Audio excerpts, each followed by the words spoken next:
अब माकी अपने डैड को देख के वहाँ पर पूरी तरह से हैरान हो चुका था कि आखिर ये यहाँ पर क्या कर रहे हैं। और यही चीज माकी के डैड भी पूछते हैं कि आखिर तुम यहाँ क्या कर रहे हो, पर तब वो खुद ही हंसते हुए बोलते हैं कि अरे हाँ, मैं तो भूल ही गया था कि अब तुम बच्चे नहीं रहे, अब तो तुम हाई स्कूल में आ चुके हो, तो शायद तुम यहाँ पर अपने दोस्तों के साथ घूमने आए होगे, है ना। तब माकी उससे बोलता है कि मैं यहाँ पर घूमने नहीं आया, मैं तो बस यहाँ पर कुछ शॉपिंग करने आया था। वो अभी अपने डैड को यू और उमी के बारे में नहीं बताता, क्योंकि पता नहीं वो उसके बारे में क्या ही सोचते कि वो दो दो लड़कियों के लेके यहाँ पर घूम रहा है। तब उसके डैड आगे बोलते हैं कि मैं तो भूल भी गया कि मैंने तुम्हें आखिरी बार कब देखा था, शायद हम आखिरी बार गर्मियों की छुट्टियों में मिले थे, है ना। तब माकी भी बोलता है हाँ, उस बात को तो कई महीने हो चुके हैं। फिर उसका डैड उससे माफी मांगता है कि मुझे माफ करना कि मैं तुमसे मिलने के लिए टाइम नहीं निकाल पाया, पर तुम्हें पता है ना कि ये जॉब करना कितना मुश्किल होता है, मुझे तो कभी कभार खाना खाने का टाइम भी नहीं मिलता, पर फिर भी मुझे कम से कम अपने बेटे के लिए तो टाइम निकालना ही चाहिए था। फिर माकी उनसे पूछता है कि आप अभी यहाँ पर क्या कर रहे हो, इस शॉपिंग मॉल में। तब उसके डैड बताते हैं कि मैं यहाँ पर भी अपने एक क्लाइंट से मिलने आया था, मेरी अभी एक मीटिंग थी, तभी मैं भागते हुए जा रहा था और रास्ते में मुझे तुम मिल गए, चलो अच्छा ही है, इसी बहाने हम दोनों की मुलाकात तो हो गई। तब माकी को भी उन पे थोड़ी दया आ जाती है। वो बोलता है कि आपका काम तो सच में बहुत ज्यादा मुश्किल है, देख के लगता है कि आपको तो टाइम मिलता ही नहीं। तब वो हंसते हुए उसके सर पे हाथ रखते हुए बोलते हैं कि ये इतनी भी बड़ी बात नहीं है, मैं तो बना ही हूँ काम करने के लिए, और वो मजाक में बात टाल देते हैं। पर तभी पीछे से आवाज आती है एक लड़की की, जो उसके डैड को बुला रही होती है। वो बोलती है कि आपने मीटिंग में आने में इतनी देर कर दी, तो इसीलिए मैं आपको ढूंढते ढूंढते यहाँ पर आ गई, आखिर आप यहाँ पर कर क्या रहे हैं। तब उसका डैड उस लड़की को मिलाता है अपने बेटे से। तब उसके डैड बोलते हैं कि मिनातो, मिलो इससे, ये है मेरा बेटा माकी। और पता नहीं क्यों मिनातो ये सुन के खुश नहीं लग रही थी। हाँ, हालांकि उसके चेहरे पे हेट्रेड नहीं थी, पर फिर भी शायद उसने इसकी उम्मीद नहीं करी थी कि कभी वो अपने बॉस के बेटे से मिलेगी। पर खैर, वो फिर भी उसे अपने आप को इंट्रोड्यूस करवाती है। वो बोलती है मेरा नाम है मिनातो क्योको। अब उसने अपना नाम बताया था, तो माकी को भी अपने आप को ग्रीट करना ही होगा। तो वो बोलता है मेरा नाम है माएहारा माकी। और जैसे ही वो उनसे बात कर रहा होता है, उसके फोन में आने लग जाते हैं मैसेज यू और उमी के। उसके डैड समझ जाते हैं कि ये अपने दोस्तों के साथ बिजी है, तो वो उसे रोकते नहीं जब माकी जा रहा होता है। पर पता नहीं क्यों मिना तो उसे फिर से मुड़ के देखती है। अब उसके चेहरे पे जेलेसी थी या फिर कुछ और, ये मैं नहीं बता सकता, पर किसी रीजन की वजह से वो उसे घूरे जा रही थी। अब जब माकी जा रहा होता है, उसके दिमाग में वही सारी बातें चलने लग जाती हैं कि किस तरह डिवोर्स के समय उसकी मॉम बुरी तरह रो रही थी और किस तरह उसके डैड उसे छोड़ के चली गए, और जाने से पहले उसके डैड ने उससे माफी मांगी थी। अब वो चलते चलते कब उन दोनों के पास पहुंच जाता है उसे तो समझ में भी नहीं आता। तब यू उमी की टांग खींचने लग जाती है। वो बोलती है कि जब तुम इतनी देर से नहीं आए थे, तुम्हें पता है कि उमी कितनी ज्यादा टेंशन में आ गई थी, वो तो सीधे बैठ तक नहीं पा रही थी। वो बेचारी सोच रही होगी कि मेरे माकी के साथ क्या हो गया, और जैसे ही वो अपना और मुंह खोलती, उमी उसे मुंह से पकड़ के ही खींच देती है ताकि वो और कुछ ना बोल पाए। और वो यू को बोलती है कि तुम्हारा मुंह कभी बंद नहीं रहता, तुम्हें पता है ना ज्यादा बोलना अच्छी बात नहीं है। तो अब बहुत ज्यादा रात हो चुकी थी और ये बहुत देर से शॉपिंग कर रहे थे, तो ये डिसाइड करते हैं कि ये किसी रेस्टोरेंट में खाना खाएंगे। अब उमी उससे बहुत देर से पूछे जा रही थी कि तुम्हें क्या खाना है, पर वो तो अपनी ही दुनिया में खोया हुआ था। वो अभी भी अपने डैड के बारे में सोच रहा था। तब वो उसके सर पे दे मारती है और वो पूछती है कि आखिर तुम्हें हो क्या गया, जब से तुम शॉपिंग से वापस आए हो तब से तुम बहुत ज्यादा खोए खोए लग रहे हो, तुम मेरी किसी बात का जवाब नहीं दे रहे और पता नहीं किसी ही दुनिया में खोए हुए हो। तुम्हें पता है ना कि जब हम ग्रुप में होते हैं तब ऐसी शांत बैठना अच्छी बात नहीं होती। तभी वहाँ पर आ जाती है यू भी, और वो भी नोटिस करती है कि आखिर माकी को हुआ क्या है, मैंने तो इसे आज तक इतना चुपचाप कभी नहीं देखा। और यू उससे बोलती है कि अगर तुम्हारा मूड अच्छा नहीं है तो हम तुम्हें खाना खाने के लिए फोर्स नहीं करेंगे। पर तब माकी बोलता है कि ऐसी बात नहीं है, हाँ मैं मानता हूँ कि मेरा मूड थोड़ा खराब है, पर मेरा पेट तो खाली है ना, तो मैं जरूर कुछ न कुछ खाऊंगा। और वो बहुत सारी चीजें ऑर्डर करवाने लग जाते हैं और उनमें से सबसे ज्यादा चीज ऑर्डर करवाती है यू।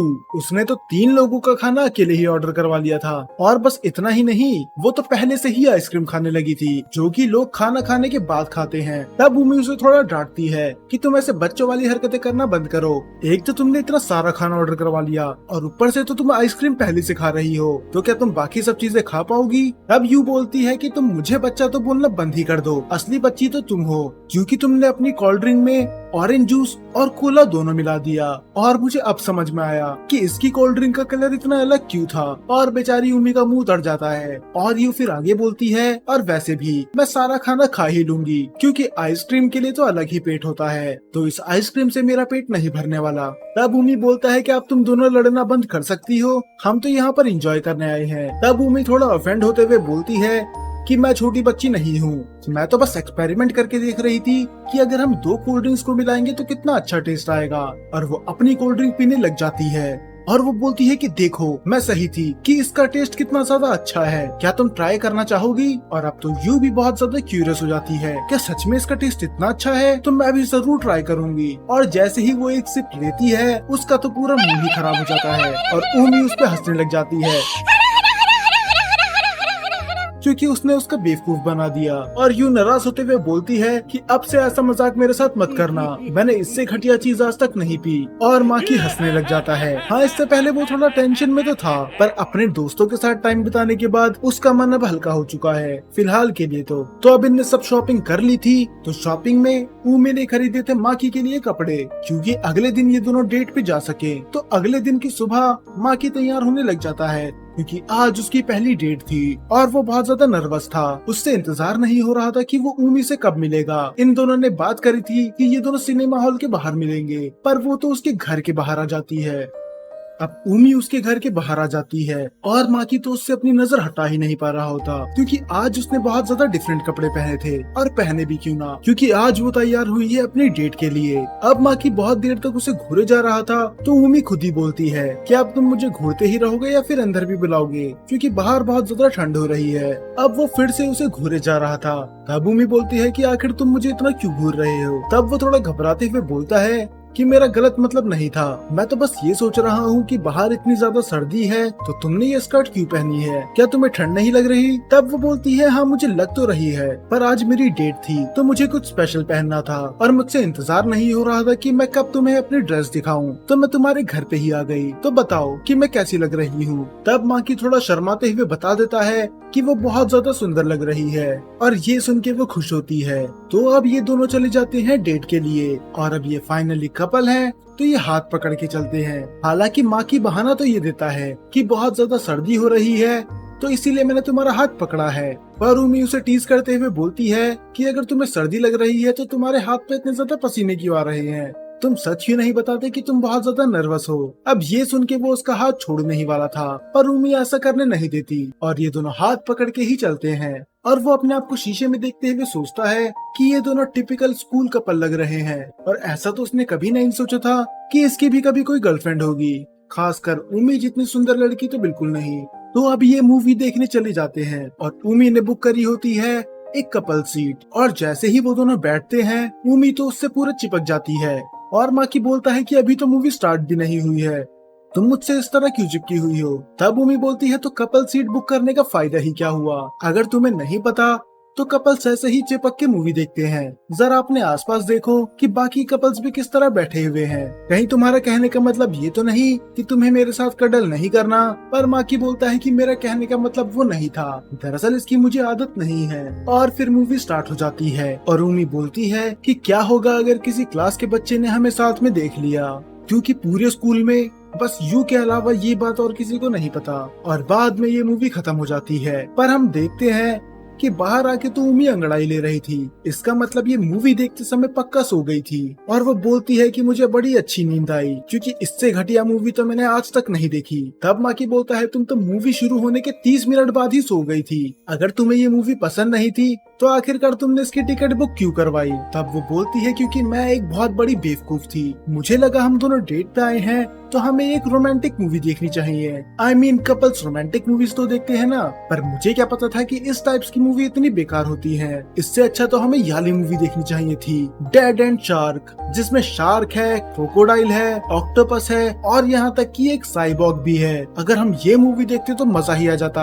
अब तो माकी को भी गिल्टी फील हो रहा था कि आखिर इन दोनों ने ये मूवी क्यों नहीं देखी, पर खैर अब ये कर भी कर सकते हैं। तो ये एक रेस्टोरेंट में खाना खा के वापस आ जाते हैं और ये साथ साथ में बताने लग जाते हैं कि इन्हें क्या पसंद आया और क्या पसंद नहीं आया, और दोनों की पसंद और नापसंद बिल्कुल सेम थी। तो इतना खाना खाने के बाद भी ये फिर से बर्गर खाने चले जाते हैं। पर रास्ते में ही उमी को दिखता है कैरियोके। वो बहुत ज्यादा एक्साइटेड थी, पर माकी मना कर देता है। वो बोलता है कि मैं आज से पहले कभी भी कैरियोके नहीं गया, तो मैं नहीं जाने वाला। पर उमी बोलती है कि अब तो मैं तुम्हें पक्का लेके जाऊंगी, तुम्हें ये एक्सपीरियंस करना चाहिए, और अगर तुम नहीं जाओगे तो मैं तुम्हें अपनी गोदी में बिठा के लेके जाऊंगी, क्योंकि आज तुम्हें वहाँ पर ले जाने से कोई नहीं रोक सकता। और ये फाइनली वहाँ पर चले जाते हैं, और उमी गाती है बहुत देर तक गाना, और उसकी आवाज सच में बहुत ज्यादा अच्छी थी, यहाँ तक कि उसका स्कोर 98% था। अब वो माकी को भी गाना गाने के लिए बोलती है, पर माकी बहुत ज्यादा नर्वस था, क्योंकि उसने अपनी पूरी जिंदगी में कभी गाना नहीं गाया, खासकर किसी के सामने तो बिल्कुल नहीं।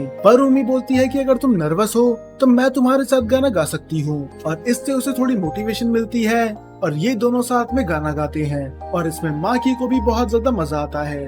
तो अब ये इतना थक चुके थे तो वो बैठ जाते हैं आराम से एक बेंच पर। अब ये फिर से कडल करने लग जाते हैं, क्योंकि उमी को बहुत ज्यादा सर्दी लग रही थी। और तब उमी उससे एक सवाल पूछती है कि तुम मेरे बारे में क्या सोचते हो, क्योंकि दरअसल माकी ने अभी तक उसकी बात का रिप्लाई नहीं करा। हाँ, हालांकि ये दोनों एक डेट पे आए हैं, अभी तक माकी ने ये अपने मुंह से नहीं कहा कि वो उससे प्यार करता है। हाँ, हालांकि वो उसे फोर्स तो नहीं करना चाहती थी, पर फिर भी उसे अच्छा लगेगा अगर माकी उससे ये बात कहे। और फाइनली वो बात माकी कहने के लिए तैयार था, क्योंकि वो भी उसे पसंद करता है, और शायद अब उसे प्यार पे फिर से यकीन होने लगा था। पर जैसे ही वो उसके कान में बातें बोलने वाला था, वैसे ही वो देखता है अपने डैड को, और वो होती है मिनातो के साथ। और मानो माकी की दुनिया वहीं पर रुक जाती है। माकी उसे बताता है कि ये है मेरे डैड। तब उमी बोलती है तुम्हारे डैड इस लड़की के साथ कुछ ज्यादा ही क्लोज नहीं है, देखने में तो ऐसा लग रहा है कि ये दोनों डेट कर रहे हैं।